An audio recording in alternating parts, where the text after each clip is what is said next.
Selamat pagi semuanya anak-anak sekalian. Sekarang kita akan memulai ibadah pada pagi hari ini. Mari kita bernyanyi, kita angkat pujian, hatiku penuh nyanyian.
Mari kita bersatu di dalam doa.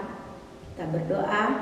Terima kasih Tuhan Yesus, di pagi hari ini kami datang kepadamu. Kami mau menyanyikan pujian kepadamu ya Tuhan, karena Engkau sungguh baik. Berkati kami, beri kami memiliki hati untuk memuji dan memuliakan nama Tuhan. Terima kasih Tuhan Yesus. Kami berdoa dan mengucap syukur. Amin. Ya anak-anak semua, kita buka Alkitab kita dari Mazmur 71 ayatnya yang kelima. Kita buka Alkitab kita, Mazmur 71 ayat 5. Bunyinya, sebab Engkaulah harapanku ya Tuhan, kepercayaanku sejak masa muda ya Allah. Kita baca ulang lagi. Sebab Engkaulah harapanku ya Tuhan, kepercayaanku sejak masa muda ya Allah. Kita akan mendengarkan firman Tuhan. Kita siapkan hati kita. Kita bernyanyi lagu Engkaulah kekuatanku.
Sebelum kita mendengarkan firman Tuhan, mari kita bersatu di dalam doa.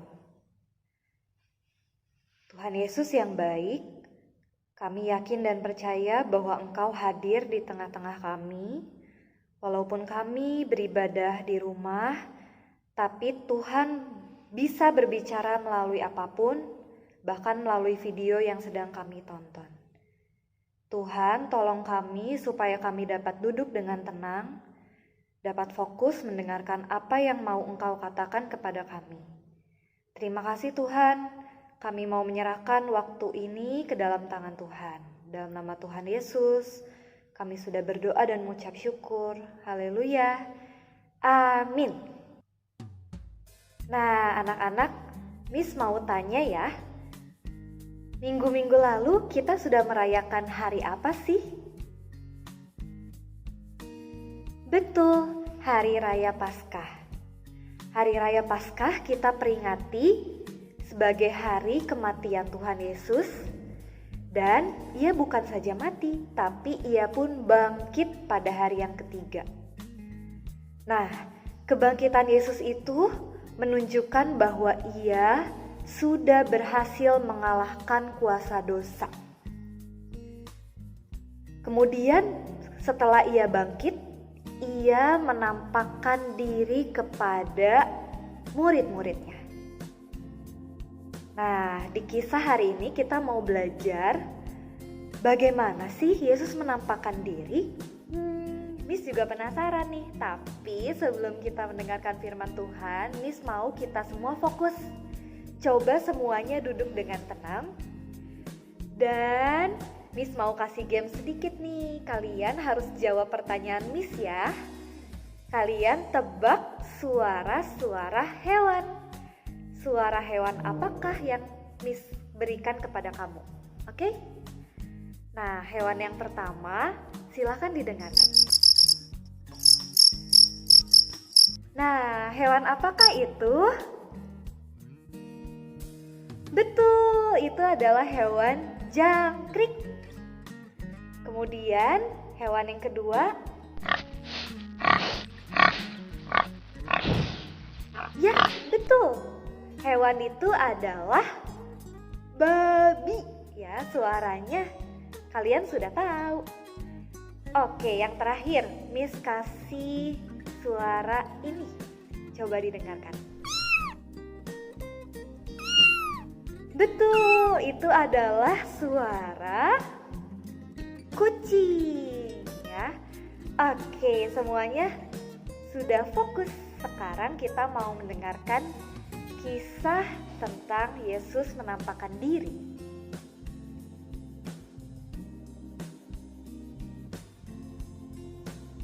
Pada hari itu juga 2 orang dari murid-murid Yesus pergi ke sebuah kampung bernama Emmaus yang terletak kira-kira 7 mil jauhnya dari Yerusalem. Dan mereka bercakap-cakap tentang segala sesuatu yang telah terjadi. Ketika mereka sedang bercakap-cakap dan bertukar pikiran, datanglah Yesus sendiri mendekati mereka, lalu berjalan bersama-sama dengan mereka. Tetapi ada sesuatu yang menghalangi mata mereka, sehingga mereka tidak dapat mengenal Dia. Yesus berkata kepada mereka, "Apakah yang kamu percakapkan sementara kamu berjalan?" Seorang dari mereka, namanya Kleopas, menjawabnya, "Adakah engkau satu-satunya orang asing di Yerusalem yang tidak tahu apa yang terjadi di situ pada hari-hari belakangan ini?" Katanya kepada mereka. "Apakah itu?" Jawab mereka, "Apa yang terjadi dengan Yesus, orang Nazaret? Dia adalah seorang nabi yang berkuasa dalam pekerjaan dan perkataan di hadapan Allah dan di depan seluruh bangsa kami. Tetapi imam-imam kepala dan pemimpin-pemimpin kami telah menyerahkan dia untuk dihukum mati, dan mereka telah menyalibkannya. Padahal kami dahulu mengharapkan bahwa dialah yang datang untuk membebaskan bangsa Israel. Tetapi sementara itu telah lewat 3 hari sejak semuanya itu terjadi. Tetapi beberapa perempuan dari kalangan kami telah mengejutkan kami. Pagi-pagi buta mereka telah pergi ke kubur dan tidak menemukan mayatnya. Lalu mereka datang dengan berita bahwa telah kelihatan kepada mereka malaikat-malaikat yang mengatakan bahwa ia hidup. Dan beberapa teman kami telah pergi ke kubur itu dan mendapati bahwa memang benar yang dikatakan perempuan-perempuan itu. Tetapi dia tidak mereka lihat. Lalu ia berkata kepada mereka, Hai kamu orang bodoh, betapa lambannya hatimu, sehingga kamu tidak percaya segala sesuatu yang telah dikatakan para nabi. Bukankah Mesias harus menderita semuanya itu untuk masuk ke dalam kemuliaannya? Lalu ia menjelaskan kepada mereka apa yang tertulis tentang dia dalam seluruh kitab suci. Mereka mendekati kampung yang mereka tuju. Lalu ia berbuat seolah-olah hendak meneruskan perjalanannya. Tetapi mereka sangat mendesaknya. Katanya, Tinggallah bersama-sama dengan kami, sebab hari telah menjelang malam, dan matahari hampir terbenam. lalu masuklah ia untuk tinggal bersama-sama dengan mereka. Waktu ia duduk makan dengan mereka, ia mengambil roti, mengucap berkat, lalu memecah-mecahkannya dan memberikannya kepada mereka. Ketika itu terbukalah mata mereka dan mereka pun mengenal dia. Tetapi ia lenyap dari tengah-tengah mereka. Lalu bangunlah mereka dan terus kembali ke Yerusalem. Di situ mereka mendapati ke-11 murid itu. Mereka sedang berkumpul bersama-sama dengan teman-teman mereka. Kata mereka, Sesungguhnya Tuhan telah bangkit dan telah menampakkan diri kepada Simon. lalu kedua orang itu pun menceritakan apa yang terjadi di tengah jalan dan bagaimana mereka mengenal dia pada waktu ia memecah-mecahkan roti.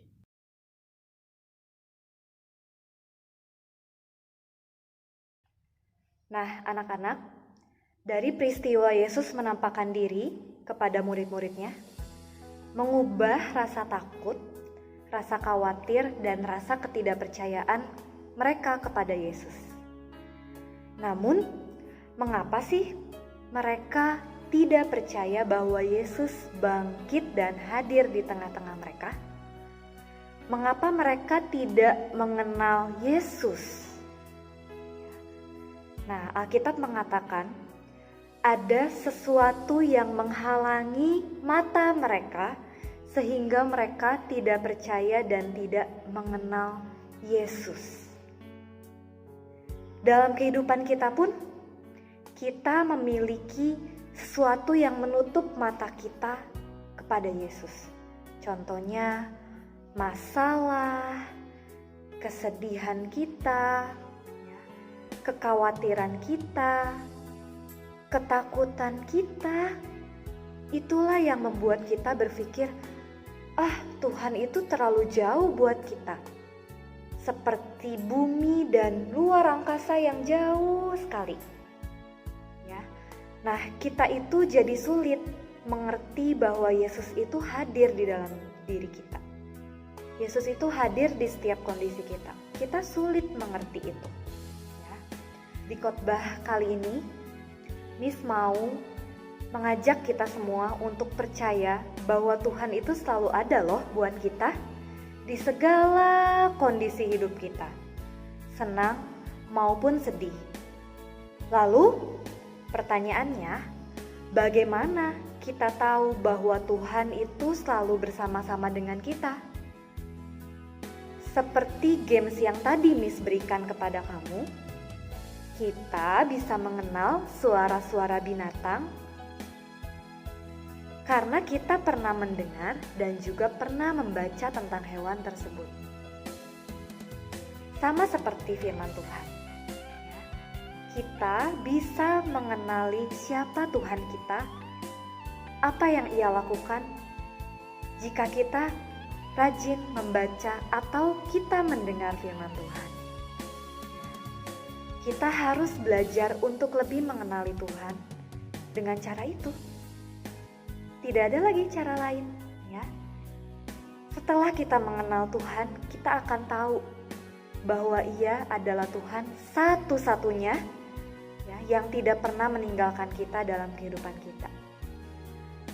Teman kita yang paling baik sahabat kita yang baik di dunia ini ya pasti bisa meninggalkan kita dengan berbagai macam alasan. Misalnya, temanmu menjauhimu karena kamu nakal, karena nilaimu jelek, karena bajumu jelek. Mereka tidak mau berteman dengan kamu karena malu. Tapi siapa yang tidak pernah meninggalkan kita? Hanya Yesus seorang buat kamu.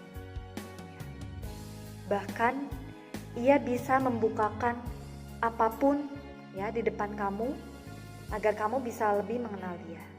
Masalah kamu tidak ada apa-apanya. Kesedihan kamu juga tidak ada apa-apanya.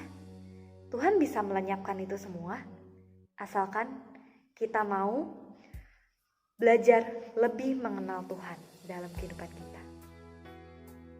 Jika kita mau terus semangat mengenal Tuhan, hidup kita pasti akan bersuka cita. Ya. Di kisah tadi pun murid-muridnya yang sudah terbuka matanya melihat Yesus dan mereka bersuka cita, sehingga mereka dapat memberitakan firman Tuhan kepada orang-orang lain. Mari kita semangat untuk lebih mengenal Tuhan dalam kehidupan kita, ya, dan terus belajar setiap hari untuk membaca firman Tuhan. Siapa di sini yang mau belajar sama-sama untuk lebih mengenal Tuhan? Yes, Miss juga mau. Ya.